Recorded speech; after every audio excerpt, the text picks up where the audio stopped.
তো আমরা আজকে এখানে একত্রিত হয়েছি, আমরা সবাই জানি সেটা গাজাতে যে জেনোসাইড চলতেছে। প্রথম কথা, এটা জেনোসাইড, এটা কোনো ক্রাইসিস না, এটা একটা জেনোসাইড চলতেছে। এটা সব জায়গায় এইভাবে প্রচার করা উচিত, সকল মিডিয়াতে, সকল সোশ্যাল মিডিয়াতে, সব জায়গায়। আর দ্বিতীয়ত, ইসরায়েলের মেইন মোটিভটা কি, যে ফিলিস্তিনকে আমরা সবাই যাতে ইসরায়েল হিসেবে স্বীকৃতি দেয়। আমরা মানুষ হিসেবে, আমরা এমনকি আমি নিজের কথা, আমি আমরাতে না যাই, আমি নিজের কথা বলতেছি, আমি ফিলিস্তিনকে ফিলিস্তিন হিসেবেই চিনব, আমি গাজাকে গাজা হিসেবেই চিনব। এটা একদম লাউড এবং ক্লিয়ার। তো আমাদের এখন পরে বক্তব্য রাখবেন রায়হান শাহ রুদ্র, স্কলার্স থেকে। হ্যালো, আসসালামু আলাইকুম। আমি রায়হান শাহ রুদ্র, ইউনিভার্সিটি অফ স্কলার্সের একজন ছাত্র প্রতিনিধি। আমরা জানি যে ইসরায়েলের বর্বরতা কম বেশি সবাই জানছে, যে ফিলিস্তিনে মানুষের উপর কিভাবে নির্মম নির্যাতন চলছে। এর বিরুদ্ধে আমরা কি কি পদক্ষেপ নিতে পারি, সেই জন্য আজকে আমরা এখানে একত্র হয়েছি। আমরা দেখেছি যে ইসরায়েলে আপনি ফিলিস্তিনের উপরে বিভিন্নভাবে বোমা নিক্ষেপ বা বিভিন্ন ধরনের নির্যাতন, শারীরিক নির্যাতন চলছে। আমি মুসলিম হিসাবে না, আমি বলতে চাইব মানব হিসাবে আমরা সবাই একসাথে হব। যেভাবে আমরা জুলাই গণ অবস্থানে স্বৈরাচারের পতনের জন্য এক হয়েছিলাম, সেভাবে ইসরায়েলিকে পতনের জন্য আমরা সবাই এক হব। কালকে আমাদের ধর্মঘট হবে আফতাবনগর গেটে, সবাই যেন আমরা নিজে থেকে আসি এবং এই ধর্মঘটে আমরা একজোট হই এবং প্রত্যেকটা ইহুদি পণ্য বলেন, ইসরায়েলি পণ্য বলেন, যে সকল পণ্য বলেন, সবকিছুকে আমরা বয়কট করব। বাংলার মাটিতে আমরা কোনো ধরনের ইসরায়েলি পণ্য ব্যবহার করে ইসরায়েলিদের আমরা প্রশ্রয় দিব না যে আমাদের ভাইদের উপরে কোনো ধরনের নির্যাতন বা নিপীড়ন চালায়। আমরা মুসলিম হিসেবে না, আমরা মানব হিসাবে আমাদের ভাইদের পাশে দাঁড়াবো। আমরা দেখেছি যে তারা কিভাবে বাচ্চাদের উপর নির্যাতন চালাচ্ছে, আপনার শিশুদের উপর, নর্মাল মানুষের উপর এবং সবার উপর একটা যেভাবে পাশবিক নির্যাতন চালাচ্ছে, সেই বিরুদ্ধে আমরা একটা পদক্ষেপ নিব। এবং আমি এইগুলোই বলতে চাচ্ছি যে কালকে যেন আমরা সবাই স্বৈরাচারের বিরুদ্ধে যেভাবে ছিলাম, কালকে আমরা ফিলিস্তিনের পক্ষে থাকবো। সবাইকে আমি আহ্বান জানাচ্ছি যে কালকে স্পেসের সামনে আফতাবনগরে আমাদের এই গণসংযোগে অবশ্যই থাকবেন এবং আমাদের মাঝে এখন বক্তব্য রাখবেন তারা মিয়া, ইউনিভার্সিটি অফ স্কলার্স।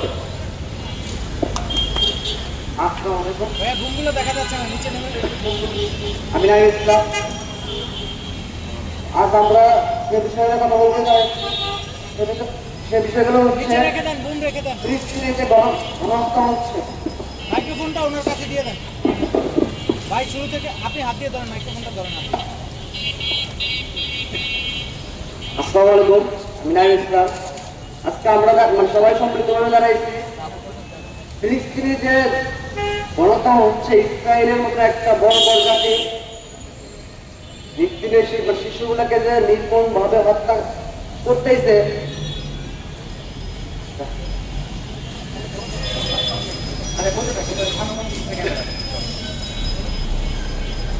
আর আমরা তার প্রতিবাদে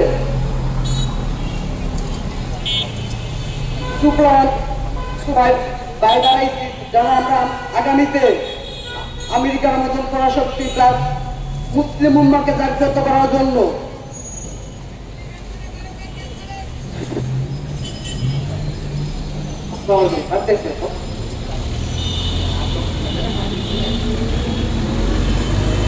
এই মুহূর্তে আমাদের মাঝে বক্তব্য রাখবেন স্ট্যানফোর্ড ইউনিভার্সিটি। আসসালামু আলাইকুম সবাইকে। আমি স্ট্যানফোর্ড ইউনিভার্সিটির পক্ষ থেকে ইফতেখার মাহি।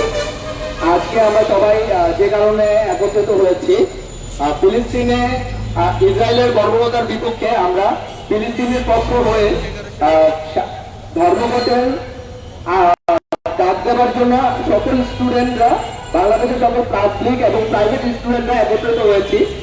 আপনারা জানেন এই ফিলিস্তিনের গাজা উপত্যকায় ইসরায়েলের যে বড় বড় হামলা এবং এর প্রতিবাদে আমাদের দেশে সকল জনতা এবং ছাত্র জনতারা একত্রিত হয়েছি যাতে আমরা এই ধরনের প্রতিবাদ করতে পারি। এবং আগামীকাল আমরা সকলকে আহ্বান জানাই দেশবাসীদেরকে যাতে পুরো দেশে আমাদের মতো করেই কালকে ধর্মঘটে অংশগ্রহণ করে এবং ইসরায়েলিদের প্রমাণ করে দেয় যে এখনো মুসলমানরা মৃত্যুবরণ করেনি। কারণ আরো মুসলমানদের সকল মুসলমান থেকে আমি আহ্বান জানাবো সকল সৌদি আরব সহ সকল দেশকে আমাদের সাথে একত্র হতে এবং ফিলিস্তিনের পক্ষে গাজায় আরো খাদ্য সংগ্রহ এবং অন্যান্য সরবরাহ সংগ্রহ করে গাজা উপত্যকায় প্রাণের সংগ্রহ করার জন্য। আমি আর কিছু বলবো না, ধন্যবাদ। আসসালামু আলাইকুম, আমি মোহাম্মদ ফারুক ইসলাম, ঢাকা ইন্ডিয়া কলেজ। সর্বপ্রথম আমরা মুসলিম, আমাদের রক্ত মুসলিম, আমরা জাতগত মুসলিম, আমাদের সবকিছু আমরা মুসলিম, প্রথমত আমরা মুসলিম। একজন মুসলিম হিসাবে যখন আমার ভাইয়েদের শরীরে রক্ত ঝরছে, যখন আমাদের ভাইয়েরা পানির অভাবে পানি খেতে পারছে না, যখন আমাদের ভাইয়েরা চিকিৎসার অভাবে চিকিৎসা পাচ্ছে না, তখন আমাদের করণীয় কি? আমাদের একটা মুসলিমের দায়িত্ব কি? আমাদের ভাইদের জন্য প্রথমত দোয়া করা। শুধু কি দোয়া করে আমরা বসে থাকবো? আমাদের দ্বারা আমাদের যা কিছু সম্ভব আমরা তাই করবো। সর্বপ্রথম কাজ আমাদের এটাই। আজকে যখন কালকে রাতের বর্বর হামলার পর আজকে যখন আপনারা ফেসবুকে ঢুকতেছেন, বিভিন্ন টিভি চ্যানেলগুলো, ইন্টারন্যাশনাল টিভি চ্যানেলগুলো দেখতেছেন, কি দেখতেছেন? আজকে সকালবেলা আমি একটা পোস্ট দেখে হতবাক, এক বাবা তার ছেলে গলাবিহীন লাশ নিয়ে রাস্তায় বসে বসে কান্না করছে। এগুলি দেখে কি আপনারা অনেক শান্তিতে আছেন? মুসলিম দেশগুলো কি অনেক শান্তিতে আছে? বড় বড় পররাষ্ট্র, বড় বড় শক্তিশালী দেশগুলো এখন বসে আছে, সেই জায়গায় আমরা ছোট একটা দেশ হয়ে আমরা কি কোনো ধরনের কাজ করতে পারি না? আমাদের সর্বপ্রথম কাজ করার কি উচিত ছিল? আমরা কোনো কিছু করতে পারিনি। কালকে আমাদের প্রথম কাজ হলো আমরা সর্বস্তরের মানুষ, স্কুল কলেজ বাসির থেকে শুরু করে সর্বস্তরের মানুষ আমরা আসি, এসে আমরা আমাদের কার্যক্রমগুলো করি। আমাদের প্রথম যে আহ্বান, সেই আহ্বানে আমরা সবাই সাড়া দিই। আশা করি আমরা সকলে একসাথে একত্রিত হয়ে তারপর আমাদের এই দেশের আমাদের যা যা দাবি দাবা সবকিছু মেনে নিয়ে আমরা একসাথে একত্রিত হয়ে সব কাজগুলো করতে পারবো। ধন্যবাদ। আসসালামু আলাইকুম, জিয়াম হাজাদার, Ramiz Hossain cantonment college. Israel আজ আমাদের গাজা ভাই বোনদের উপর নিপীড়ন হামলা করছে, আমরা কিছুই করতে পারছি না। এক মুসলমান আরেক মুসলমান ভাই হয়ে তাদের প্রতিবাদ জানাতে পারছি না, কিন্তু বাংলাদেশ থেকে আমরা প্রতিবাদ, তীব্র নিন্দা ও ঘৃণা জানাচ্ছি। আর যদি ইসরায়েল থেকে হামলা হয় তাহলে সারা বাংলাদেশ ধর্মঘট হবে ইনশাআল্লাহ। আগামীকাল রামপুর আফতাবনগর বিকাল 3:30 ধর্মঘট অনুষ্ঠিত হবে ইনশাআল্লাহ। সবাই উপস্থিত থাকার জন্য অনুরোধ করছি এবং সাংবাদিক ভাইদেরকে ধন্যবাদ জানাচ্ছি। আসসালামু আলাইকুম।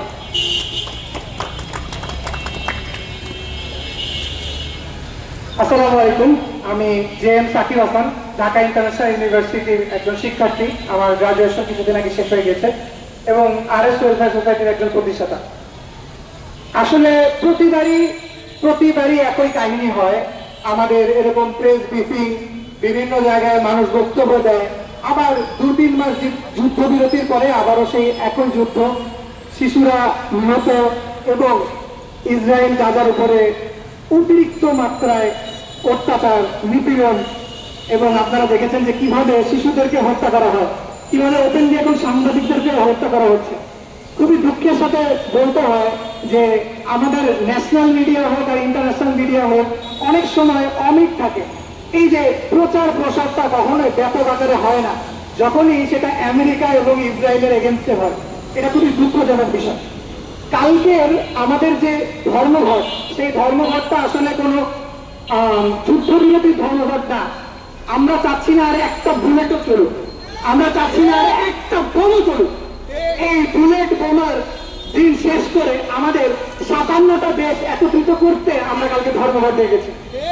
আমাদের নিজেদের কিছু এজেন্ডা রয়েছে, সেই এজেন্ডার দিকে আমি কিছুক্ষণ পরে যাব। কিন্তু প্রথমেই আমাদের বলতে হয় যে এই যে আমরা ঈদে কি সুন্দর আমরা ঈদ পালন করলাম, আমরা ঈদে মায়ের হাতে সেমাই খাচ্ছি, সুজি খাচ্ছি, আর আপনারা ভিডিওতে দেখবেন মা পানির জন্য, মা বাচ্চার পানির জন্য দৌড়াদৌড়ি করতেছে কিন্তু পানি পাচ্ছে না।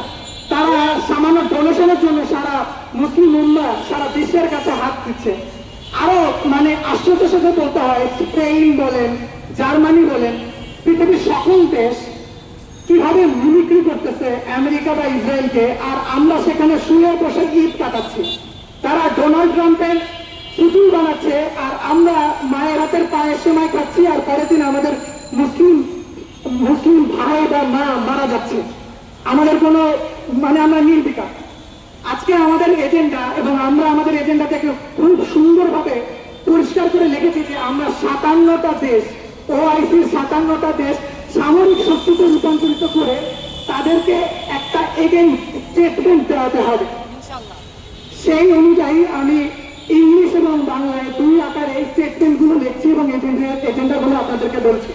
Number 1, General Strike's 4 main agenda is given below. Number 1, mobilizing OIC unity for concert action. We urge the 57 OIC member nations to move beyond verbal condemnation and adopt joint political and military strategies to counter Israel aggression effectively. অর্থাৎ আমরা 57টি OIC সদস্য দেশের প্রতি আহ্বান জানাই যেন তারা কেবল মৌখিক নিন্দা না করে, বরং যৌথ রাজনৈতিক ও সামরিক কৌশল গ্রহণ করে ইসরায়েলের আগ্রাসন কার্যকরভাবে প্রতিরোধ করতে।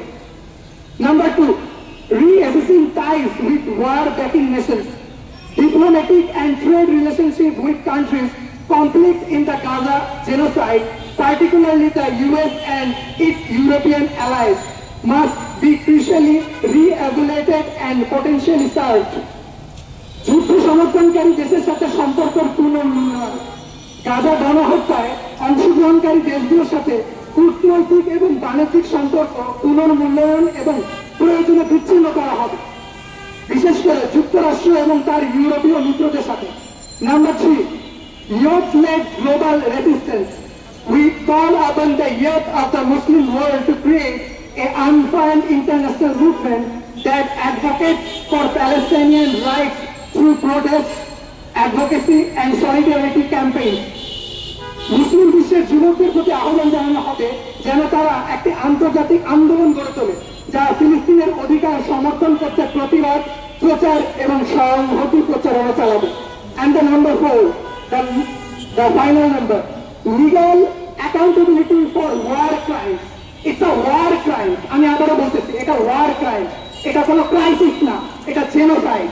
আমরা প্রতিবারই আমাদেরকে গণধারা দেখানো হয় যে এটা একটা এটা জেনোসাইড না, এটা কোনো ওয়ার না, এটা হচ্ছে crisis. It's a crisis, it's not a crisis, it's a war crime, it's a genocide.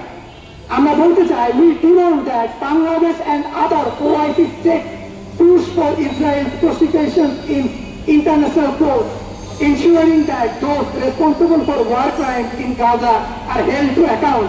অর্থাৎ বাংলাদেশ এবং অন্যান্য ওআইসি দেশগুলোর মাধ্যমে ইসরায়েলের বিরুদ্ধে আন্তর্জাতিক আদালতে, আবারও রিপিট করছি, আন্তর্জাতিক আদালতে যুদ্ধ অপরাধের মামলা করা হবে যাতে গাজায় মানবাধিকার লঙ্ঘনের জন্য দায়ী ব্যক্তিরা শাস্তি পায়।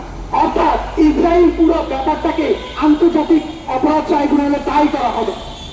আমরা এই মর্মে কালকে সারা বাংলাদেশে ধর্মঘট জারি করছি।